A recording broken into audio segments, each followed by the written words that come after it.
இந்த விழாவிற்கு வருகை தந்திருக்கும் பத்திரிகையாளர்கள், ஊடக நண்பர்கள் மற்றும் எனது உயிரிழந்த மேலான அண்ணன் நீலகிரி பாராளுமன்ற உறுப்பினர், முன்னாள் மத்திய அமைச்சர் அண்ணன் ராசா அவர்கள் மற்றும் நண்பர்கள், அனைத்து நடிகர், டெக்னீஷியன், அனைத்து பத்திரிகையாளர், ஊடகங்கள் அனைவருக்கும் வரவேற்று நன்றி தெரிவித்துக் கொள்கிறேன்.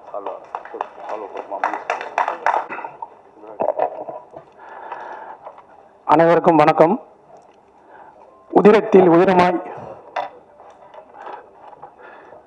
அகிலத்தில் இருந்து என சாமியா கேட்கும். எங்கள் அம்மா அப்பாவுக்கு நன்றி சொல்லிக்கிறேன். சாமியா அந்த வழி நடத்துறாங்க, அதுக்காக தான் எமோஷனல் ஆகுது. அவங்க தான் ஆசைப்பட்டாங்க இந்த இடத்துக்கு வரணுன்ட்டு. ஸோ வந்துக்கிற மீடியா, ப்ரெஸ் எல்லாருக்கும் என்னுடைய மனமார்ந்த நன்றி தெரிவிச்சுக்கிறேன். நீங்கள் இல்லாமல் நாங்கள் இல்லை. ஸோ நீங்கள் தான் சப்போர்ட் பண்ணுவீங்கன்ற வெரி கான்ஃபிடென்ட்டில் இந்த இடத்துல வந்து நின்று இருக்கோம். அதுக்கு நீங்கள் கொடுத்த ஊக்கம் தான். இந்த இடத்துல நிற்கிறதுக்கு முக்கியமான காரணம் என்னுடைய தயாரிப்பாளர் எயில் யூனியன். அவர் என்னுடைய அண்ணன் தான் சொல்லுவாங்க. எனக்கு வரும்போது சாராக இருந்தால் இன்றைக்கி அண்ணனாக இருந்திருக்காரு. அண்ணி கோபிடிச்சா இருக்காங்க. ஸோ இவங்களுடைய சப்போர்ட் இல்லாமல் நான் இங்கே வரல. ஸோ அவங்களுக்கு இந்த இடத்துல பெரிய நன்றி தெரிவிச்சுக்கிறேன். ஏன் இந்த படத்துக்கான ஒரு ஃபஸ்ட்டு வந்து சின்னதாக வந்து இந்த படம் ஆரம்பிக்கும் போது வந்து ஃபுல்லாக சப்போர்ட் பண்ண வரவர். என் கலைத்துறை சார்ந்த என் உறவுகளாக நீங்கள் எல்லாரும், எங்கள் மேடல்கள் எல்லாருக்குமே என் மனமார்ந்த நன்றி தெரிவிச்சுக்கிறேன். என்னோடய நண்பர்கள், என்னோடய ஃபேமிலி எல்லாருமே வந்திருக்காங்க.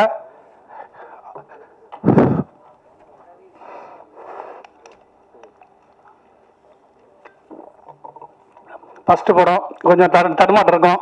ஸோ ஏன்னா வழிகளோட தான் இந்த இடத்துல வந்திருக்கோம். இஷ்டப்பட்டு வந்திருக்கேன். இந்த கஷ்டம் வந்து நான் இஷ்டப்பட்டு எடுத்துக்கிட்டு தான். ஸோ ஒரு 15 வருஷம் ஆயிடுச்சு இந்த இடத்துக்கு வர்றதுக்கு. இந்த படம் சின்னதாக ஆரம்பிக்கும் போது ஒரு கதை, லவ் ஸ்டோரி தான் ஆரம்பிக்கணும்னு ஆரம்பித்தோம். ஃபஸ்ட்டு எங்கள் அண்ணன் தான் எனக்கு ஃபுல் சப்போர்ட் பண்ணார். அதுக்கப்புறம் இந்த படத்தை நான் அடுத்துக்கடுத்து கொண்டு போகிறதுக்கு என்ன பண்ணுறதுன்னு தெரியாமல் இருக்கும்போது தான் என் நண்பர் தினேஷ்ன்ற ஒருத்தர் மூலமாக இந்த படம் வந்து குமரேசன் சார், இந்த இடத்துல இவருக்கு மிகப்பெரிய நன்றி சொல்லிக்கிறேன்.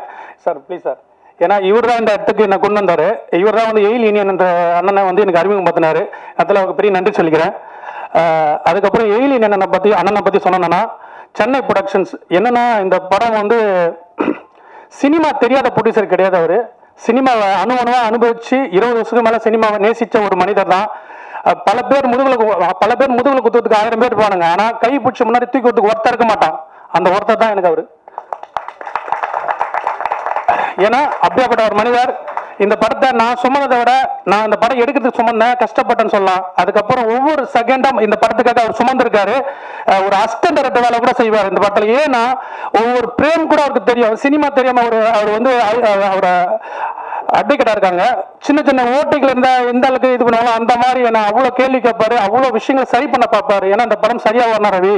இதுக்கு மாதிரி நான் பண்ணியிருக்கேன் படம், ஆனால் இந்த படம் எனக்கு ரொம்ப பிடிச்ச படம், எனக்கு இந்த கதை அவ்வளோ பிடிச்சிருக்குன்னு சொல்லிட்டு நேசிச்சு இந்த படம் பண்ணியிருக்காரு அவர். அவர் இந்த படத்தை வந்து வெறும் பணத்துக்காக மட்டும் படம் பண்ணல, உணர்ந்து இந்த படத்தை வலியும் சந்தோஷத்தையும் அனுபவிச்சு பண்ணியிருக்காரு. இந்த இடத்துல அவருக்கு மிகப்பெரிய நன்றி சொல்லிக்கிறேன். என்னோட குரு சுப்பிரமணிய சிவா சார், அவர் கூட நான் 15 வருஷமா பயணிச்சுட்டு இருக்கேன். அவர் வந்து அவர்கிட்ட கற்றுக்கிட்டு தான் சினிமா இடத்துல நான் நிற்கிறேன், நம்புகிறேன்.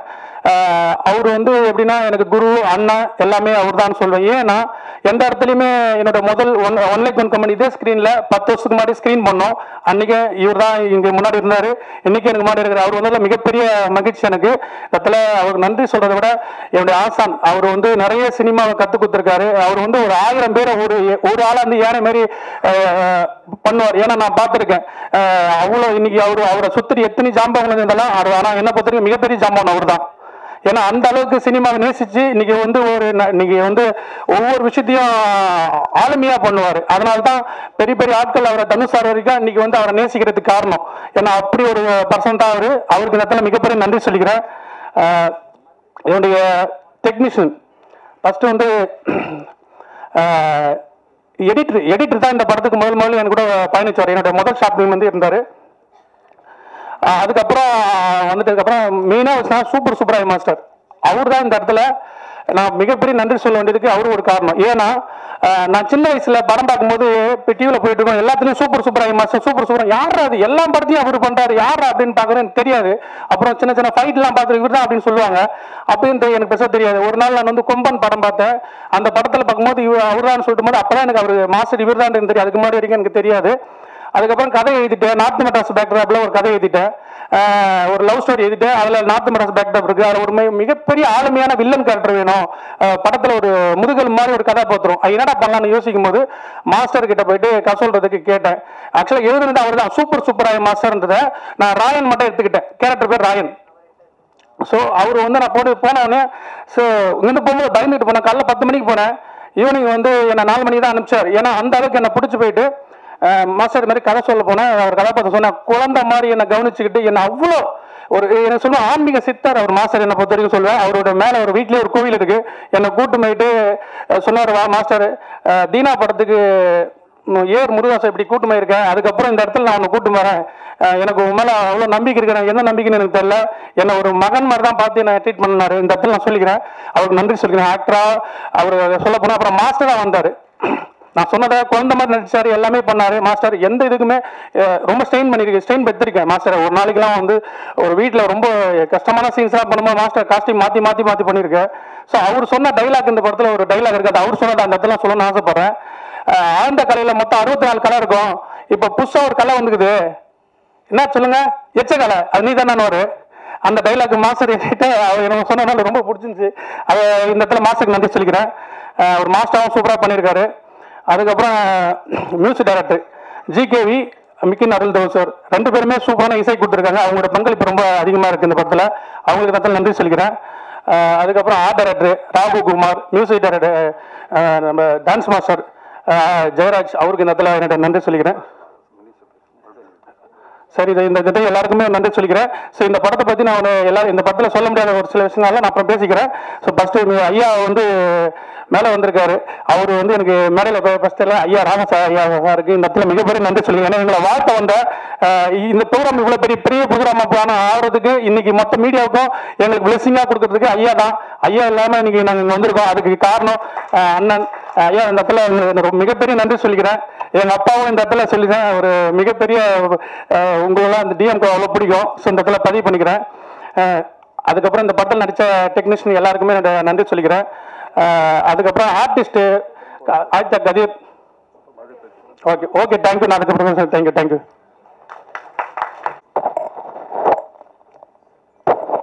காத்து வாக்கில் ஒரு காதல் என்ற திரைப்படத்தின் முன்னோட்ட தகட்டை வெளியிடுகின்ற இந்த விழாவில் என்னையும் அழைத்து பெருமை சேர்த்திருக்கின்ற இந்த படத்தினுடைய தயாரிப்பாளர் சகோதரர் எழில் இனியன் அவர்களே, இயக்குனர் மாஸ் ரவி அவர்களே,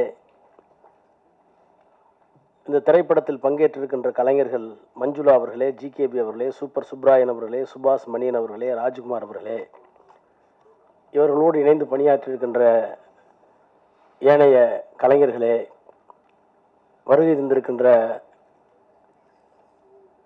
திரைப்படத்துறையிலிருந்து வருகை தந்திருக்கின்ற பல்வேறு வல்லுநர்களே, பெரியோர்களே, தாய்மார்களே, பத்திரிகையாளர்களே, ஊடகவியல் நண்பர்களே, உங்கள் அனைவருக்கும் வணக்கம். நான் சார்ந்திருக்கிற திராவிட முன்னேற்ற கழகம் கலையோடு, இலக்கியத்தோடு, சினிமாவோடு நெருங்கிய தொடர்பில் இருந்தாலும் கூட நான் அரசியலுக்கு வந்த 90களில் பரபரப்பின் காரணமாக அதிகமான நேரத்தை சினிமாவுக்கு என்னால் ஒதுக்க இயலாமல் போய்விட்டது. எப்போதாவது தலைவர் கலைஞர் அவர்களோடு புதிய படங்கள் வெளியிடுவதற்காக சிறப்பு வெளியீடுகள் இருந்தால் அவரோடு பார்க்கிற அனுபவம் உண்டு. நாங்கள் பார்த்த திரையுலகமும் இன்றைக்கு இருக்கிற திரையுலகமும், நாங்கள் அனுபவித்த இசையும் இன்றைக்கு இருக்கிற பிள்ளைகள் அனுபவிக்கிற இசையும்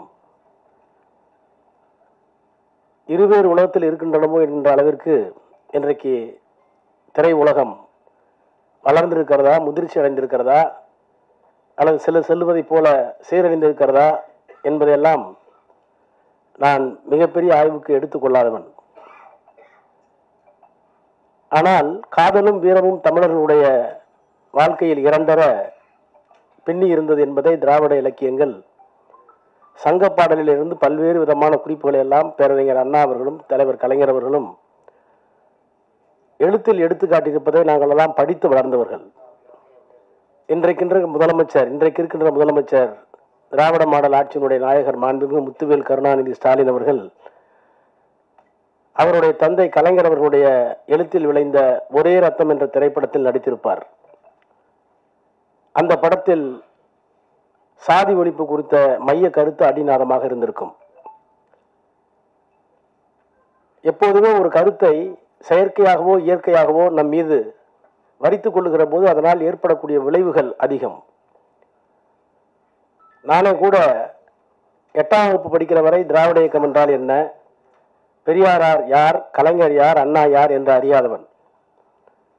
ஏதோ ஒரு பேச்சு போட்டிக்காக என்னுடைய தமிழாசிரியர் ஒரு தலைப்பிலே அவர் எழுதி கொடுத்த அந்த வாசகங்களை பேச போய் அதனால் நான் பரிசு பெற்று அதற்கு பிறகு அண்ணாவை, பெரியாரை, கலைஞரை, அவர்கள் வாயிலாக சங்க இலக்கியத்தை, திராவிட பண்புகளை எல்லாம் அறிந்து இன்றைக்கு 6 முறை நாடாளுமன்ற உறுப்பினராக, 3 முறை ஒன்றிய அமைச்சராக, அதிலே வரக்கூடாத மிகப்பெரிய சோதனை வந்து அதை எதிர்த்து நிற்கக்கூடிய மன வலிமை உள்ளவனாக நின்றிருக்கிறேன் என்றால் அதற்கு காரணம் திராவிட இயக்கம் தந்திருக்கின்ற கலை, இலக்கியம், அரசியல் என்கின்ற அந்த உணர்வு தான். அந்த அடிப்படையில் இன்றைக்கு இருக்கிற முதலமைச்சர் நடித்த அந்த ஒரே திரைப்படம், ஒரே ரத்தம் திரைப்படம் கூட மிகப்பெரிய தாக்கத்தை என்னுள்ளே ஏற்படுத்தியது. ஆனால் இந்த படத்தினுடைய கதை என்னவென்று நான் கேட்டேன். இந்த முன் வெளியீட்டு தகடை பார்க்கக்கூடிய வாய்ப்பை பெற்றேன். நான் முன்பே குறிப்பிட்டதை போல கலை, இலக்கியம், காதல், வீரம் எல்லாம் தமிழர்களுக்கென்று இருக்கின்ற தனி செம்மாந்த விழுமியங்கள். எங்குற்றான் உந்தன் மகன் என ஒரு குரல் கேட்ட தாய்க்கிழவி, பொங்குற்ற துயர் அடக்கி புலி போன இடம் நான் அறியேன், போர்க்களம்தான் போயிருக்கும், புலி இருந்த குகை இதுதான் என்று தன் வயிற்றை சுட்டி காட்டிய தமிழ் என்று கலைஞர் எழுதினாரே, அந்த கலைஞர் தான் ஏறு தழுவுதல் ஆடவருக்கு அழகு, அவர் வாயில் வெற்றிலை சேறு தடவுதல் மகளிருக்கு அழகு என்று காதலையும் சொல்லியிருப்பார். அப்படி காத்து வாக்கில் ஒரு காதல் கதையை கேட்டபோது 2 உண்மையான காதலர்கள் சந்திக்கின்ற தடையை, அதுவும் ஒரு குறிப்பிட்ட சூழலில் பூகோள பகுதியிலே வாழுகின்ற அந்த பகுதியில் இருக்கின்ற தடைகளை எல்லாம் தாண்டி வருகின்ற அந்த ஓட்டத்தை இங்கே தந்திருக்கிறார்கள் என்று சொன்னார்கள். சினிமாவாக இருந்தாலும், கலையாக இருந்தாலும், இலக்கியமாக இருந்தாலும் சமூகத்தில் இருக்கிற புழுக்கத்தை, சமூகத்தில் இருக்கிற கொதிப்பை வெளியே கொண்டு வந்து அவற்றை தீர்க்கக்கூடிய ஒரு தீர்க்கமான ஆயுதமாக இருக்க வேண்டும் என்று விரும்புகிற இயக்கம் திராவிட இயக்கம். காதல் கவிதையை பற்றிய பல்வேறு கருத்துக்கள் உண்டு. The longest love poem of the loftiest endeavour can be condensed in those few words that I love you and I will love you forever என்று எலியட் சொல்லுவார். உலகத்தில் இருக்கிற எத்தனையோ காதல்களை எல்லாம் சுருக்கி வைத்து பார்த்தால் 2 விஷயம்தான். உன்னை நான் காதலிக்கிறேன் அல்லது நான் காதலித்துக் கொண்டே இருப்பேன். இதுக்கு தான் அவ்வளோ பெரிய இலக்கியங்கள் என்று ஒரு சிம்பிளிஃபைடு சொல்லுவார். அது ஒரு பார்வை. ஆனால் காதல் இல்லாமல் இருக்க முடியாது என்று சொல்வதற்கும் இருக்கிறது. கலீல் கிப்ரானை நான் படித்திருக்கிறேன். லெபனான் பள்ளத்தாக்குகளில் சைப்ரஸ் மரங்களின் ஊடே என் காதலியின் கல்லறையை கடந்து செல்லும் என் பால்யகால சிநேகிதர்களே, உங்கள் காலடி சத்தம் மெதுவாக இருக்கட்டும், அதை கேட்டு என் காதலி கண்விழித்து போல போகிறாள் என்று கதறிய அந்த காதலனை கலீல் கிப்ரானில் நான் படித்திருக்கிறேன். ஆக வீரம், காதல் இவையெல்லாம் தமிழர்களுடைய பண்புகள், மாண்புகள். அந்த மாண்புகளில் இருக்கிற ஒன்றை இன்றைக்கு இருக்கின்ற சாதியம், இன்றைக்கு இருக்கிற அரசியல், இன்றைக்கு இருக்கிற பொருளாதார வேறுபாடு, இன்றைக்கு இருக்கிற மதவெறி இவைகளையெல்லாம் எதிர்த்து ஒரு காதல் வெற்றி பெற வேண்டும் என்று சொன்னால் அதற்கு இளமை மட்டும் காரணமல்ல, அதையும் தாண்டி நல்ல மனப்பக்குவமும் இந்த சமூகத்தை புரிந்து கொள்ளுகிற ஆற்றலும் வேண்டும் என்கின்ற அந்த உணர்வோடு இந்த படம் எடுக்கப்பட்டிருக்கும் என்று நான் நம்புகிறேன். எனவே அப்படிப்பட்ட ஒரு படம் வெற்றி பெற வேண்டும் என்று நான் விளைகிறேன். அதற்காக உழைத்த அத்தனை பெருமக்களையும் பாராட்டி என்னுடைய வாழ்த்துக்களை தெரிவித்து இந்த திரைப்படம் வெற்றி பெற வேண்டும் என்று வாழ்த்தி விடைபெறுகிறேன். நன்றி, வணக்கம்.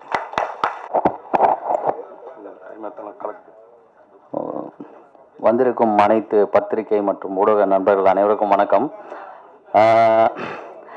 இப்போ மாஸ் ரவி அண்ணா பேசுனதை நீங்களாம் பார்த்துருப்பீங்க. ஒரு மாதிரி பதட்டமாக எல்லாருக்கும் நன்றி சொல்றதுக்காக பதட்டப்பட்டு இருந்தார். அதே மாதிரி தான் அவர் ஃபோன் பண்ணி, கதிர் நான் ஒரு படம் பண்ணுறேன் ஹீரோவானவனே எனக்கும் அந்த பதட்டம் இருந்தது லைட்டாக. அண்ணா என்னண்ணா, அவனே சுந்தர் பாலா தம்பிக்கு ஃபோன் பண்ணி, என்னடா அண்ணன் ஏதாவது ஆடிஷன் இப்போ ஏதாவது அங்கே ஏதாவது பிரச்சனை ஆயிடுச்சா, அண்ணன் மனசை உடைச்சிட்டு இருக்காங்க, வேண்டாம் அந்த முடிவுக்கு வந்தார் அப்படின்னு. அப்புறம் இன்னும் கொஞ்சம் நேரம் கழிச்சு நானே ஃபோன் பண்ணேன், அண்ணா என்னென்ன பண்ண போறீங்கன்னு. டைரக்ஷனை நான் என்ன பண்ண போறேன் அப்படின்னாரு. அப்போ ஆடிஷனில் செம்ம குத்திருக்கானுங்கன்னு மட்டும் தெரிஞ்சுது. பட் ஆனால் என்னன்னா அதுக்கப்புறம் கதை கேட்டேன். கதை கேட்கும் போது அவ்வளோ சூப்பராக வந்து நல்லா இருந்தது. லைனாகவும் சரி, ஃபுல் கதையாகவும் சரி, அவ்வளோ அழகாக சொன்னார் அண்ணா. அப்போ இவ்வளோ நாள் வந்து அவர் வந்து அது என்ன சொல்ல, ஒரு ட்ரைனிங்காக வந்து நிறைய விஷயங்கள் போயிட்டு, ஒரு சினிமா, ஒரு நடிக்கிறதா இருக்கட்டும், ஒரு வாய்ப்பு தெரியும், எல்லாமே ட்ரைனிங்காக இருந்திருக்கு. அதே மாதிரியே ஃபர்ஸ்ட் எடுத்தோன்னா இப்போ நம்மள மாதிரி ஒரு வடபழனியில் வந்து போய் எல்லா ஆஃபீஸ்க்கும் ஃபோட்டோ கொடுத்து ஆடிஷன் பண்ணி அடிப்படையிலேருந்து வந்த ஒரு ஆள் வந்து இந்த இடத்துக்கு வந்து இங்கே ஒரு ஹீரோவா, ஒரு டைரக்டரா வந்து ஒரு ப்ரொடியூசரை பிடிச்சி பண்ணுறதுன்றது பெரிய விஷயம். அதுலேயே அவர் வந்து சக்ஸஸ் ஆகிட்டாருன்னு தான் நான் சொல்லுவேன். ஏன்னா அவ்வளோ கஷ்டமான ஒரு விஷயம்.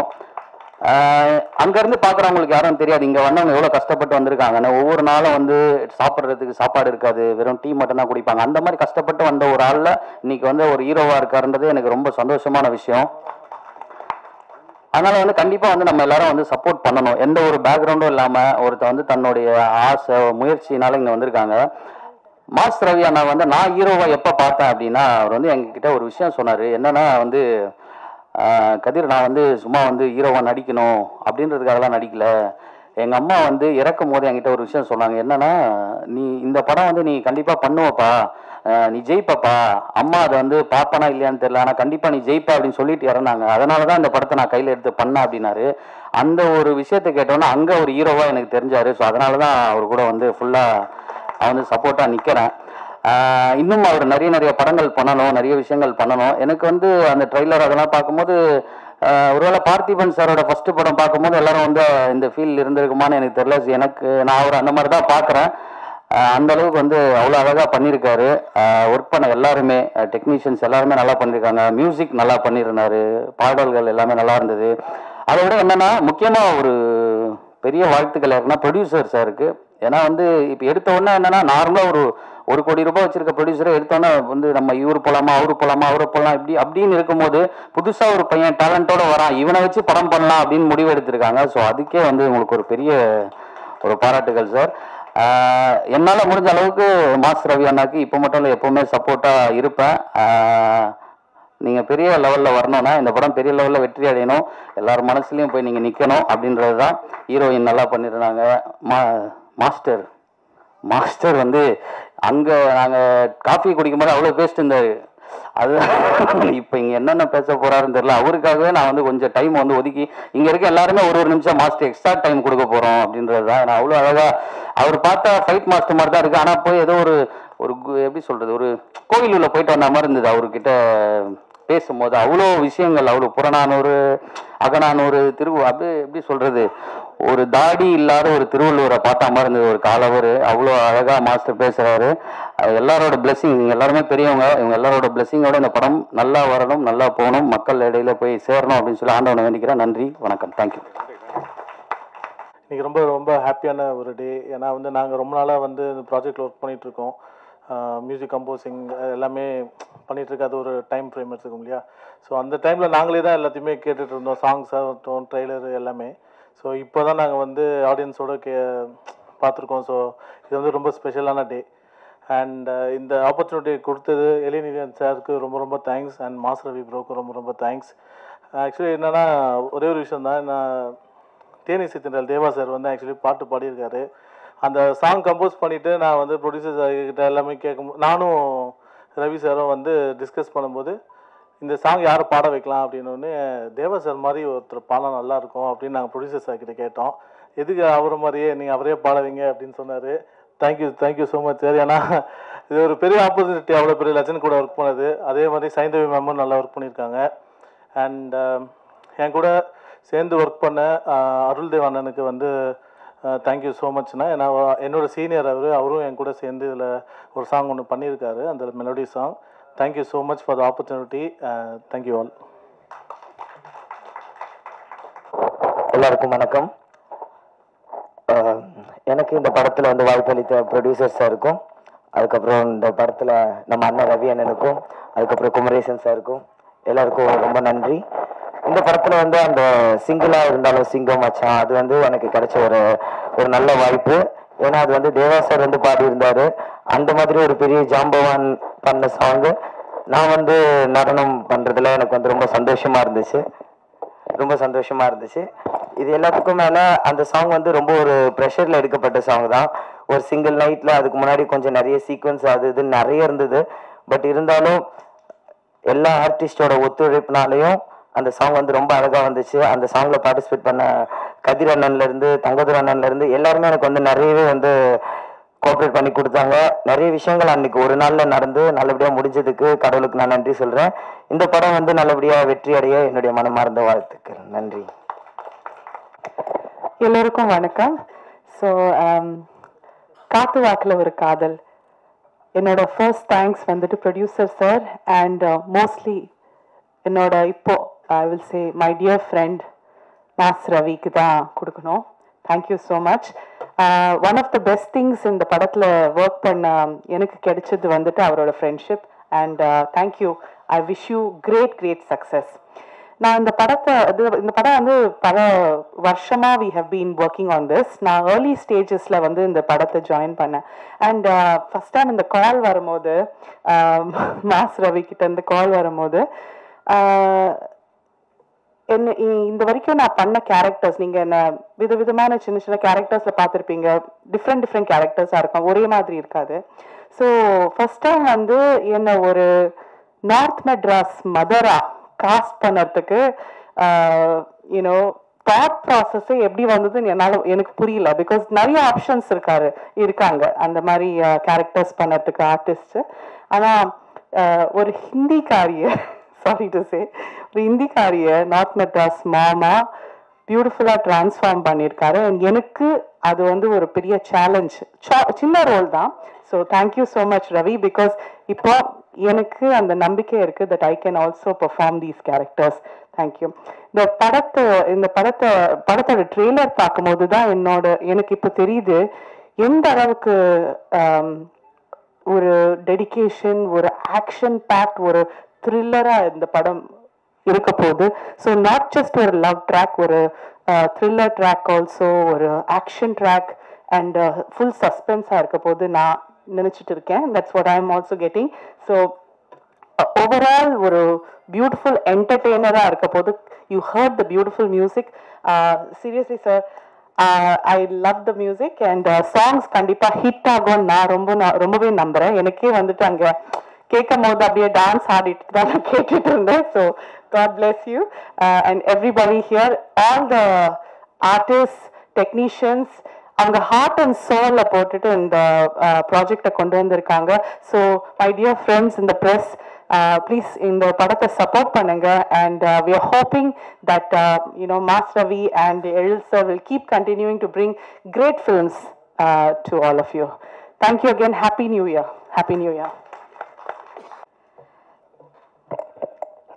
எல்லாம் அல்ல இறைவனுக்கு முதல் வணக்கம் நன்றியை சொல்லிக்கிறேன். இங்கே வந்திருக்கும் ப்ரெஸ், மீடியா, கலைத்துறையில் இருக்கிற அத்தனை பேருக்கும் நன்றி. Chennai production sir, Ezhilazhagan sir அவர்களுக்கும் நன்றி. ஸோ இந்த வாய்ப்பு கொடுத்த மாஸ்டர் ரவி சார், என்னோட மாஸ்டருக்கும் கோடான கோடி நன்றியை சொல்லிக்கிறேன். எப்படின்னா என்னால் எக்ஸ்பிரஸ் பண்ண முடியல. ஸோ நான் எக்ஸ்பெக்ட் பண்ணவே இல்லை இந்த அளவுக்கு ஃப்ரேமில் என்னை ரொம்ப அழகாக காமிச்சிருக்காங்க. எனக்கே அது அவர் சொல்லிட்டே இருப்பார் சில விஷயங்கள்லாம், இது நல்லா வரும் நீங்கள் இப்படி பண்ணுங்கன்ட்டு. பட் அப்போ எனக்கு அந்தளவுக்கு தெரியல எப்படி இருக்குமோன்ட்டு. ஸோ டைரக்டர் சார் நிறைய விஷயம் மோட்டிவேட் பண்ணி எனக்கு சொல்லி அந்த கேரக்டரை ரொம்ப அழகாக கொடுத்துருக்காரு. Really I am feel so lucky. இந்த படத்தில் நான் பண்ணதை ரொம்ப பெருமைப்படுறேன். ஸோ ரொம்ப நல்லா வந்திருக்கு மூவியும். பிகாஸ் ஒரு நார்த் மெட்ராஸில் இருக்கிற ஒரு பொண்ணு, அதுக்கு ஒரு அழகான ஒரு லவ் ஸ்டோரி. ஸோ தென் வந்து ஆப் சாரி அந்த மாதிரி நல்லா இருக்கும், ட்ரெடிஷ்னலாகவும். தென் லவ் ஆக்ஷனாகவும் இருக்கும், காமெடியாகவும் இருக்கும். ஸோ இப்போ இருக்கிற ஜென்ரேஷன் இருக்கிறவங்களுக்கு எல்லாருக்குமே இந்த ஒரு படம் வந்து ஒரு நல்ல ஹாப்பினஸ் கொடுக்கும்னு நான் நம்புகிறேன். ஸோ இதுக்கு எல்லாத்துக்கும் மெயின் சப்போர்ட் மீடியா, ப்ரெஸ், நீங்கள் தான் சப்போர்ட் பண்ணணும். ஸோ ரொம்ப நன்றி. தேங்க்யூ. கைத்தல நிறைக்கணி அப்பமுட அவள் பொறி கப்பிய கரிமுக நடிப்பேணி கட்டிடம் மடியவர் புத்தியில் உரைபவர் கற்பக என்வினை கடிதேகம் மத்தமும் மதியமும் மதித்திடும் மற்பொருள் திரள் புய மறையானை மத்தால வயிறானை முத்தமை புதல்வனை மட்டவில் மலப்போடு பணிவேனை முத்தமிழ் அடையினை முற்படு கிரிதனை முற்பட எழுதிய முதல்வோனை முப்புறம் எரி செய்த அச்சிவனவரை ரதம் அச்சேது போது செய்த அதிதி அத்துயர் அதிவோடு சுப்பிரமணிப்படும் அப்போனம் அதனடை இவமாகி அக்குற மகளுடன் அச்சிறு முருகனை அக்கணம் மணமருள் பெருமாளே. இது எந்த பாட்டுன்னு தெரியுங்களா உங்களுக்கு? இது திருப்புகழ். ஏன் திருப்புகழை சொன்னா, இந்த படம் வெற்றி பெறது பெரும் புகழ் பெற வேண்டும் என்பதற்காக திருப்புகழை சொன்னேன். ஏன்னா இந்த படத்துல ஒரு விஷயம் என்னன்னா, நான் பல ஹீரோகளுக்கு ஃபைட் எடுத்துக்கிறேன். முதல் ஃபைட் எடுக்கும் போது முதல் படத்து முதல் ஹீரோ நான் தான் மாஸ்டர். அவங்களெல்லாம் உயர்த்தும் போது இந்த படத்துக்கு நான் மாஸ்டர் ஃபர்ஸ்ட், ஒரு இயக்குனர் நடிகர், அவருக்கு நான் ஃபைட் எடுத்துக்கிறேன். என்கிட்ட முதல் படத்தில் பண்ணவங்களும் உயர்நிலையில் இருக்கிறாங்க, இவரும் உயர்நிலைக்கு வந்துருவார்.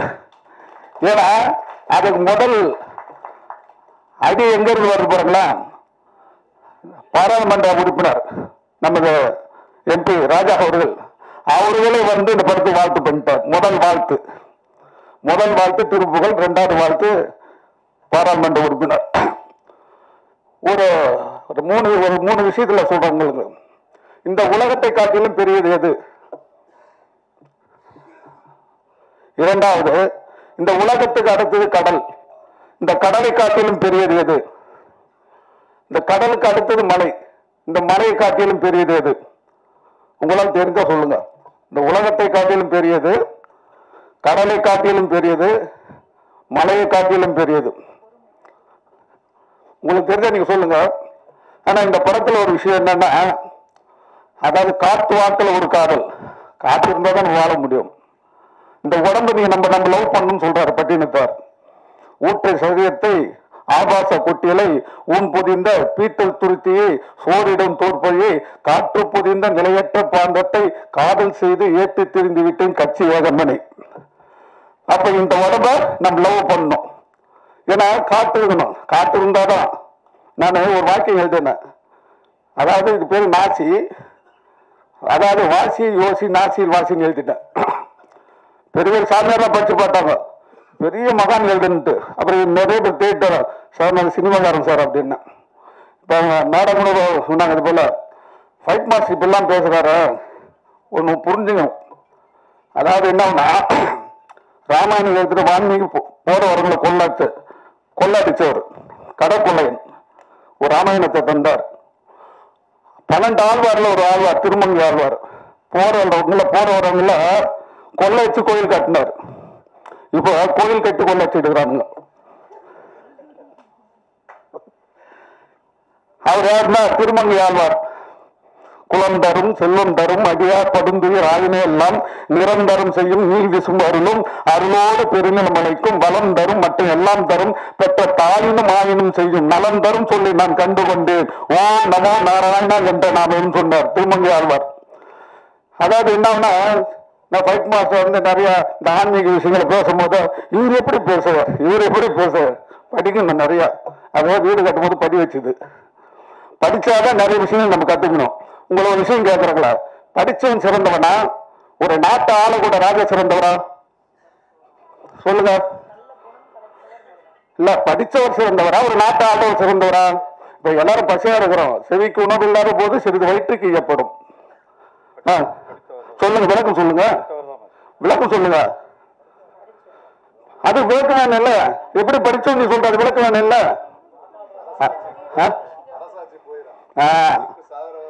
அது சொல்றேன், சொல்ல பாருங்களா. மன்னனும் மாசரு கட்டோனும் சீர்தூக்கின் மன்னனின் கட்டோன் சிறப்புடையான். மன்னனுக்கு இந்த தேசம் என்ற சிறப்பு, கட்டோனுக்கு சென்ற இடமெல்லாம் சிறப்பு.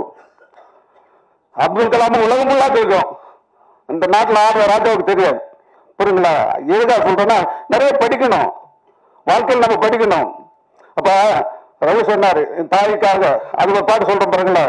நம்ம உடம்புல சிறந்த உறுப்பு இது, கண்ணில் சிறந்த உறுப்பு இல்லை, கொண்டானின் துண்ணீர் கேளீர் இல்லை, ஒன்மழ்வாண்ட புதர்களை சார்ந்த செல்லும் இல்லை, ஈன்றாலோர் என்ன கடவுளும் இல்லை.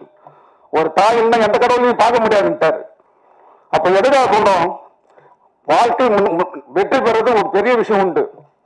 மெய் வருத்தம் பாரார், பசி நோக்கார், கண் துஞ்சார், எவ்வகையிலும் தீமை மேற்கொள்ளார், அருமை பாரார், அவமதிப்பு கொள்ளார், கருணே கண்ணாயினர். இதுதான் நல்ல வெற்றி பெறுவாங்கன்னு அர்த்தம். நீதி வெண்பாளருக்கு இந்த பாட்டு. இந்த படத்துல ஒரு பெரிய விஷயம் என்னன்னா, ரவியை கிட்ட வந்து கதை கொண்டார். சொல்லிட்டு இருக்கும்போது நான் என்ன கேட்டேன் ரவி கிட்ட, கதை நல்லதா இருக்குது, இந்த படம் நீயே ஹீரோ நடிக்கலாம்னு சொன்னேன். நான் தான் ஹீரோ மாஸ்டர், முதல்ல சொல்லிருக்கலாம், சொல்லிடக்கூடாதா? அப்புறம் நான் சொன்னேன், ஏன் நீயே நடிக்கலாமா அப்படின்னு. ஒரு விஷயம் என்னன்னா, நம்ம கொஞ்சமா கத்துக்கிட்டா போதும், மாஸ்டர் அவங்க பாலிஷ் பண்ணிடுவாங்க. நல்லா புரிஞ்சுங்களா? எல்லாம் தெரிஞ்ச பைத்துக்காரன் ஆயிடுவோம். எல்லாருக்கும் எல்லாம் தெரியாது. எல்லாம் நம்ம ஒருத்தர் கத்துக்கிறது. அதுபோல ஒரு நல்ல நம்ம புரிஞ்சுக்கணும். ப்ரொடியூசர் இருக்கிறாருல, ரொம்ப தகமானவர். ஒரு அசோசியேட் டைரக்டர், அசிஸ்டன்ட் டைரக்டர் வேலை அவர் தான் செய்வார் கூட இருந்துக்கிட்டு. எடிட்டிங் நான் பண்ணும்போது கூட இருந்து எனக்கு போற வரைக்கும் அவர் கூட இருந்தார். அவர் ப்ரொடியூசர் சொல்லிட்டு போயிடலாம் இல்ல. ஏன்னா அது மேல ஈர்ப்பு இருக்கணும் எப்போதுமே. எப்போ நீங்க கலையை ரசிக்கிறீங்களா, வாழ்க்கையில முன்னுக்கு வருவீங்க. நீங்க ரசிக்கணும். அது எப்போதும் பாருங்களேன், எதை நீங்க ரசிக்க உயர்த்த போகும். அதை நீங்க நேசிக்கலாம், உங்களை விட்டு பிரிஞ்சு போயிடும். இன்னைக்கு நான் ஒரு 40 வருஷம் 45 வருஷம் ஃபீல்டு என்ன இருக்கிறேன் பாருங்களேன். நான் மாஸ்டர் இருக்கிறேன், எங்கிட்ட வந்தாலும் நிறைய மாஸ்டர். அதே போல பாத்தீங்கன்னா நான் மாஸ்டர், எங்க 2 பசங்களும் மாஸ்டர். எங்கிட்ட பேச மாட்டாங்க. ஏன்னு சொல்லுங்க, நான் பெரிய மாஸ்டர், ஒரு சின்ன மாஸ்டர், ஒரு மரியாதை தான். அதனால என்ன, படம் பாத்தீங்க, சாங் நல்லா இருந்தது, ஃபைட் நல்லா இருந்தது, மியூசிக்கும் நல்லா போட்டுக்கிறாரு. இப்போ இது இசை விழா தானே. இசைக்கு தமிழ்ல என்ன இருந்ததுங்களா? என்ன இருந்தது? இசைனா புகழ்னு அர்த்தம். புகழ்னா இசை. அதனால வள்ளுவர் வந்து இசை பத்தி எழுதல. உலகத்திலே சிறந்த இசை 2 இசைன்னு சொல்றாரு. குழலிருந்து யாழிருந்து என்ப தன் மக்கள் மலரை சொல் கேளாதான்னு எழுதுகிறார். இசை என்றால் புகழ். அப்புறம் புகழ் என்ற உச்சிக்கு நீங்க வர மாட்டீங்களா? எப்போது என்னங்களா? இப்ப நான் சொன்னேன்ல, இந்த உலகத்தை காட்டிலும் பெரியது எது? ஒருத்தர் பொறுமைன்னு சொல்றாங்க. அடுத்து கடலை காட்டிலும் பெரியது எது? காதல். அடுத்து மலை காட்டிலும் பெரியது எது? அம்மா. எல்லாம் ஓகே. இந்த உலகத்தை காட்டிலும் பெரியது எதுங்களா? காலத்தினால் சினந்தி சிறிதென்னும் ஞாலத்தின் மான பெரியது. ஒரு காலத்தில் செய்த ஒரு நன்றி நீ மறக்காம இருந்த உலகத்தை காட்டிலும் பெரியது. கடலோட பெரியது எது? பைன் தூக்கா செய்த உதவி நைன் தூக்கின் நன்மை கடலினும் பெரியது. மலையோட பெரியது எது? நிலையில் அடையும் தெரியாதும் தோட்டம் மலையினும் மான பெரியது. அம்மா எல்லாத்திலும் உயர்ந்தவங்க, இதுதான் பெருசு. அதனால என்ன, படம் வந்து வடச்சென்னை கதை. வடச்சென்னை கதை வடச்சென்னை மாசத்தை வந்தாரு. அதனால என்ன, எல்லாம் நல்ல உழைப்பாளி நல்லா பண்றாங்க. முதல்ல என்ன, நம்மளுக்குள்ள நல்லா அன்பு பரிமாற்றம் இருக்கணும். எந்த விஷயத்தையும் நம்ம வந்து பெருசா எடுத்து, அதாவது ஏதாவது சொல்லிட்டா மனசு வருத்தப்படக்கூடாது. அப்படின்னு பார்த்தா எத்தனை ஹீரோங்க நாங்க கோபத்தில் திட்டி இருப்போம். அப்ப அவங்களுக்கு சில விஷயங்கள் நம்ம சொல்லி கொடுப்போம். அதனால என்னதுன்னா, ஒரு படம் வெற்றி பெறத்துக்கு முதல்ல என்ன தெரியுங்களா, நேரம் நல்லா இருக்கணும். அதே நேரத்தில் எல்லாரோட மனம் ஒன்றா இருக்கணும். அதுபோல உங்களோட ஆசீர்வாதம் இருக்கணும். இந்த படம் வெற்றியை பெறும் என்பது கூடிய என்னுடைய உரையை முடிக்கின்றேன். நன்றி, வணக்கம். அனைவருக்கும் வணக்கம், புத்தாண்டு நல்வாழ்த்துக்கள். நண்பர் மாஸ்ரவி அவங்க வந்து ஸ்கெட்ச்னு ஒரு படத்தில் நாங்கள் சேர்ந்து நடிச்சிருந்தோம் சில வருடங்களுக்கு முன்னாடி. இந்த பயணம் அவர் அழகாக நானும் பார்த்துட்டே இருந்தேன். ஷார்ட் ஃபிலிம்ஸ் அது இதுன்னு கொஞ்சம் கொஞ்சமாக தன்னை மெருகேற்றிட்டு அவர் சொன்னார், இஷ்டப்பட்டு பண்ணேன், கஷ்டத்தை இஷ்டப்பட்டு பண்ணேன்னு சொல்கிறதே ஒரு ரொம்ப பாசிட்டிவ் ஒரு வைப் தான். அப்படி இஷ்டப்பட்டு பண்ணதுனால அவரோட நம்பிக்கைக்கும் விடாமுயற்சிக்கும் நல்ல ஒரு நண்பர்கள் மூலமாக நல்ல ஒரு தயாரிப்பாளர் கிடச்சி அவரும் முழுமையாக ஈடுபாட்டோடு தன்னை ஈடுபடுத்திட்டு இதை கொண்டு வந்திருப்பாங்கன்றது இந்த படத்தோட முன்னோட்டத்தை பார்க்கும்போதே தெரியுது. ஒரு ஆக்ஷன் ஹீரோவாக மட்டும் அவர் இருப்பாருன்றதை எதிர்பார்க்குற டைமில் அதை உடைச்சிட்டு எப்படி காதல் காட்சிகள்லையும் சரி அந்த படத்தை வந்து ஒரு லவ் மட்டும் இல்லாமல் ஒரு எல்லாமே இருக்குன்ற மாதிரி ஒரு விஷயத்தை வெளியே காட்டுது. இந்த படம் கண்டிப்பாக அவருக்கு ஒரு நல்ல ஒரு பேரையும் இந்த டீமில் உழைச்ச எல்லாருக்குமே ஒரு அங்கீகாரத்தையும் கொடுக்கும் நம்புகிறேன். இந்த தயாரிப்பாளர் கண்டிப்பாக அடுத்த படத்தை இந்த படத்தோட வெற்றிக்கு அப்புறமா தொடர்ந்து பயணிப்பார் அப்படின்றதையும் நான் நம்புகிறேன். இந்த குழுவில் பயணித்த அனைவருக்கும் வாழ்த்துக்கள். அந்த வாழ்த்திய மாண்புமிகு பாராளுமன்ற உறுப்பினர் அவர்களுக்கும் நன்றி, தயாரிப்பாளருக்கும் நன்றி, வாழ்த்துக்கள். எங்களோட குழு வந்து எங்களோட இந்த படத்திற்கு எங்களோட ஆக்ஷன் ரியாக்ஷன் வணிக ரீதியாக எந்த உதவியும் பண்ண தயாராக இருக்குன்றதையும் தெரிவிச்சுக்கிறேன். நன்றி. அனைவருக்கும் வணக்கம். ஸோ இது இன்னைக்கு வந்து நான் என்னோட நண்பனுக்காக வந்திருக்கேன். ஸோ என்ன நான் வந்து ஸ்க்ரீனில் பார்க்கும்போது என்னை பார்க்கும்போது எவ்வளோ எனக்கு சந்தோஷமாக இருக்குமோ, என் மனசு வந்து எவ்வளோ குளிர்ந்து போகுமோ, ஸோ அது மாதிரியான ஒரு மனநிலையில் நான் இப்போ இருக்கேன் நான். ஸோ அது என்னோட நண்பன் மாஸ் ரவியை பார்த்து அந்த மாதிரி இருக்குது. ஸோ மேடையில் இருக்கக்கூடிய பேசி சென்ற ஐயா நாடாளுமன்ற உறுப்பினர் ராசா அவர்களுக்கும், சுப்பிரமணிய சிவா சார் அவர்களுக்கும், என் தயாரிப்பாளர் எழில் சார் அவர்களுக்கும், அவருடைய கோ ப்ரொடியூசர் மேடம் அவங்களுக்கும், ஸோ மற்றபடி இசையமைப்பாளர் சூப்பர் சூப்பர் மாஸ்டர் அவர்கள் எல்லாத்துக்குமே என்னோட வணக்கம். ஸோ இன்றைக்கி வந்து நான் ரொம்ப முக்கியமான நாளாக என்னோட படம் ரிலீஸ் ஆகும்போது எனக்கு எந்த அளவுக்கு உணர்வுபூர்வமாக இருந்ததோ, ஸோ அந்தளவுக்கு ஒரு உணர்வுபூர்வமான நாளாக வந்து நான் ரவிக்கு இந்த நாள் அமையணும்னு சொல்லி நான் அந்த ஆண்டவனை வேண்டிக்கிறேன். ஸோ இது வந்து எனக்கு ஒரு பிக் டே. ஸோ ரவி வந்து எப்பயுமே வந்து ஒரு தனி ஆளாக போராடிட்டு இருக்கக்கூடிய ரவியாக தான் நான் பார்த்துட்டே இருந்திருக்கேன். ஸோ ரவி வந்து எல்லா காலகட்டத்திலையுமே வந்து அவரோட சின்ன சின்ன முயற்சியை வந்து அவர் பண்ணிக்கிட்டே இருப்பார். ஒரு ஓய்வாக நான் வந்து சினிமாவில் நான் சும்மா இருக்கேன் பிரதருங்கிற எந்த மனநிலையுமே அவர் நான் பார்த்ததே இல்லை. எப்போ நான் மீட் பண்ணாலும் எனக்கு ஒரு 10 வருஷத்துக்கு மேலே அவர் ரவியை தெரியும். ஸோ எப்போ மீட் பண்ணாலும் அவர் ஏதாவது ஒரு விஷயத்த சொல்லிக்கிட்டே இருப்பார், பேசிக்கிட்டே இருப்பார். ஸோ அதே மாதிரி நான் ஏதோ ஒரு சின்ன முயற்சி பண்ணியிருந்தா கூட அந்த முயற்சியில் வந்து என்னை ஃபோன் போட்டு நான் எங்களை நேராக மீட் பண்ணி என்னை வந்து பாராட்டாமல் சொல்லாமல் பேசாமல் இருந்ததே கிடையாது. ஸோ அந்த மாதிரியான மனநிலை உள்ள ஒரு நண்பன். ஸோ அவரோட வெற்றியை நான் ரொம்ப எதிர்பார்த்து காத்து கொண்டிருக்கேன். இந்த காத்து வாக்கில் ஒரு காதல் இந்த படம் வந்து அவருக்கு வாழ்க்கையில் ஒரு சிறந்த படமாக சிறந்த வாழ்க்கையை அமையணும்னு சொல்லி அந்த ஆண்டவனை நான் வேண்டிக்கிறேன். ஸோ அதே மாதிரி பைரியை இந்த வருஷத்தின் ரொம்ப முக்கியமாக படமாக மாற்றிய பத்திரிகை, ஊடகம் மற்றும் நண்பர்கள் அனைவருக்கும் என்னுடைய தரம் தாழ்ந்த நன்றியை நான் தெரிவிச்சுக்கிட்டு நான் விடைபெறுகிறேன். நன்றி. தேங்க்யூ. எல்லாருக்கும் வணக்கம். காத்து வாக்கில் நிறைய படம் வந்திருக்கும். இது காத்து வாக்கில் எல்லார் மனசுலேயும் ஒரு படமாக இருக்கும். மாஸ் ரவி ரொம்ப ஹார்ட் ஒர்க் பண்ணி அவரோட ரொம்ப ட்ராவல் பண்ணியிருக்கேன். இது வெற்றி அடைய நீங்கள் தான் பார்த்துக்கணும். தேங்க்ஸ். வந்திருக்கின்ற அன்பாலான அனைவருக்கும் வணக்கம். சுகரும் ப்ரெஷரும் நிறைந்த இந்த உலகத்தில் இந்த 1 மணிக்கு மேலே இப்படிலாம் ஒரு விழாவை நடத்துறது கொஞ்சம் நெருக்கடியான ஒரு நிலை தான். நாங்களே வந்து சினிமா ஷூட்டிங் அப்போ 1 மணிக்கு மேலே வித்தவுட் பிரேக் போச்சுன்னா யார் யாரெல்லாம் சுகர் இருக்குப்பா, எப்பா தயவுசெய்து போய் சாப்பிட்டு வந்துருங்க பண்ணுவோம். ஏன்னா மயக்கம் ஆகிடுச்சு விழுந்துட்டான்னு வச்சுங்க, ஆஸ்பத்திரிக்கு தூக்கிட்டாலேன்றதால. அதனால் இந்த மாதிரி நேரங்களை உடனே முடிக்க வேண்டிய சூழ்நிலை இருக்குது. ஆனால் மாஸ் ரவி வந்து என்னுடைய அன்பு தம்பி, அவர் சொன்ன மாதிரி அன்பு தம்பி. இந்த காத்து வாக்கில் காதல் படத்தை அவரே இயக்கி நடிச்சிருக்காரு. சாலிகிராமம், கோடம்பாக்கம், வட சென்னை ரோடுகளில் நம்ம எப்படியாவது வந்துட மாட்டோமா அப்படின்னு இந்த திரைத்துறைக்காக தன் வயதையும் தன்னுடைய இளமையையும் எல்லாத்தையும் இழந்து அலைஞ்சிக்கிட்டு இருக்கிற எத்தனையோ இளைஞர்கள் இருக்காங்க. எனக்கு தெரிஞ்சலாம் ஒரு 20 வருடமாக சாலிகிராமம் ரோட்டில் அதே நிலையில் நடந்து போயிட்டுருக்கிறவங்களாம் நான் சந்திச்சுக்கிட்டே இருப்பேன். என்றைக்காவது ஒரு நாள் அவங்கள இந்த கலைத்துறை ஒரு முக்கியமான இடத்துக்கு கொண்டு வந்துடும்ன்ற அந்த நம்பிக்கையோடு அவங்க போயிட்டுருக்கிறத நம்மளை பார்த்துக்கிட்டு தான் இருக்கோம். சில நேரங்களில் என்னென்னா, இப்போ நம்ம மாஸ் ரவியும் பல இடங்களுக்கு அவர் போய் பார்த்தவர் தான் சினிமாவை. கூட்டத்தில் கும்பலில் ஒருத்தவனா நிற்க வச்சுருவாங்க, அவ்வளோதான். சரி, இதை நம்ம மாற்றுவோம் அப்படின்னு அவரே முயற்சி எடுத்து அவரே ஒரு கதையை ரெடி பண்ணி இந்த படத்தில் பாடல்களும் அவர் தான் எழுதியிருக்காரு. அந்த இடத்தை அடையிறது இருக்குல்ல, அது ஒரு வரம். அது எல்லாராலையும் முடியறது கிடையாது. பல சினிமா ஜாம்பவான்கள் அந்த முடிவை எடுத்திருக்காங்க.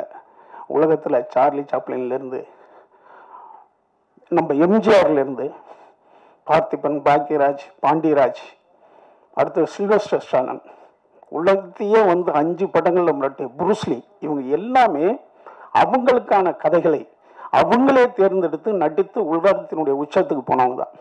புரூஸ்லிலாம், சில்வஸ்டர் ஸ்டாலின் ராக்கின்னு ஒரு படம், அவருக்கு அவர் கதை எழுதி பண்ணிக்கிட்டு தான் அது. சார்லி, இந்த மாதிரி நிறைய ஒரு அற்புதங்களை வரமாக பண்ணவங்க நிறையா பேர் இருக்காங்க. அப்படி ஒரு அடைகான முடிவை எடுத்த மாஸ் ரவியை நான் வந்து முதல்ல பாராட்டுறேன். அடுத்தது அதை நம்பி தயாரித்த தயாரிப்பாளர், இணை தயாரிப்பாளர் நான் பாராட்டுறேன். அடுத்தது இந்த படத்தில் நடித்த அனைத்து கலைஞர்களும் மிகப்பெரிய நிலையில் வரணும்னு நான் வாழ்த்துறேன். அடுத்த டெக்னீஷியன்ஸ், நல்லா அந்த கடைசியாக போட்ட அந்த மெலோடி ரொம்ப நல்லா இருந்தது, வாழ்த்துக்கள். அடுத்தது இந்த காதலையும் சினிமாவையும் பிரிக்க முடியாது. அவர் மத்திய அமைச்சர் அவர்கள், முன்னாள் மத்திய அமைச்சர்கள் சொன்ன மாதிரி புறநானூறு அகநானூறுலேருந்து திருக்குறள் வரைக்கும் ஒரு மாபெரும், அதாவது 3 அறம் பொருள் இன்பம். இன்பம்ன்றது தான் காதல். அறத்தோடு பொருள் சேர்த்து அந்த பொருள் மூலமாக ஒரு இன்பம் வரணும். காமத்துப்பால், அது காதல் சார்ந்தது தான். அதனால் நீங்கள் வந்து காதலை இல்லாமல் இந்த உலகத்தை பிரிச்செடுக்க முடியாது தான். கடவுளுடைய காதல் எத்தனை இருக்குது.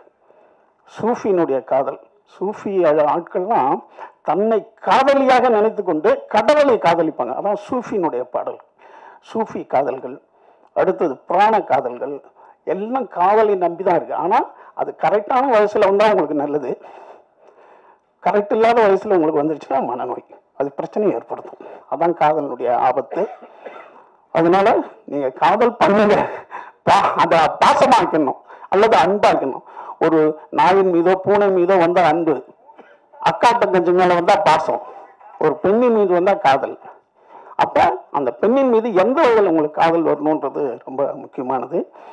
அதனால் காதலை ரொம்ப ஜாக்கிரதையாக கையாளணும். அந்த காதலுக்கு மிக மிக்க ஆபத்தானது கண்கள்.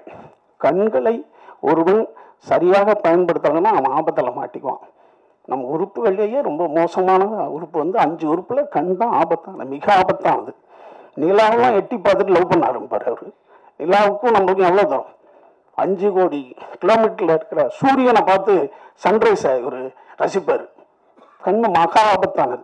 கண்ணை வந்து ரொம்ப ஜாக்கிரதையாக நம்ம பயன்படுத்திக்கணும். அடுத்தது சிறப்பு சொற்பொழிவு, அதாவது அருள், அதாவது அருள் ஒரு சிறப்புரை மாதிரி மாஸ்டர். உண்மையிலுமே வந்து இன்னைக்கு இருக்கிற மாடர்ன் ஃபைட்டுக்கெல்லாம் அவர் தான் குரு. டெக்னிக்கலாக நம்ம சூப்பராக மாஸ்டர் இன்னை வரைக்கும் அதே ஒரு உற்சாகத்தோடு இருக்கிறது மட்டும் இல்லாமல் அவர் அடுத்த துறையை தேர்ந்தெடுத்து ஞானத்தின் வழியை நம்மளுக்கு சொல்கிறார் பாருங்க.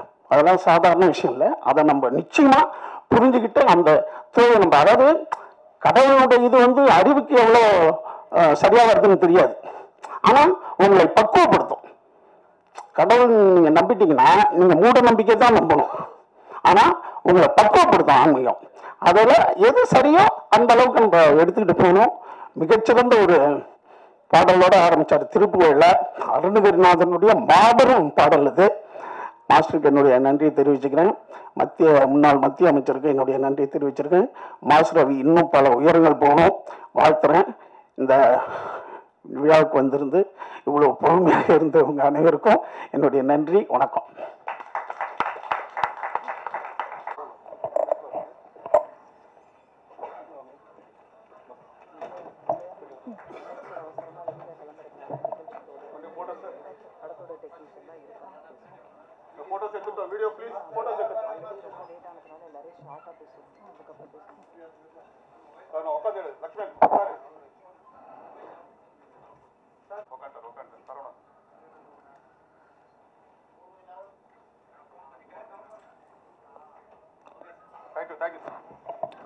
மாண்புமிகு நாடாளுமன்ற உறுப்பினர் அவர்களுக்கு நன்றியினை தெரிவித்துக் கொள்கிறோம்.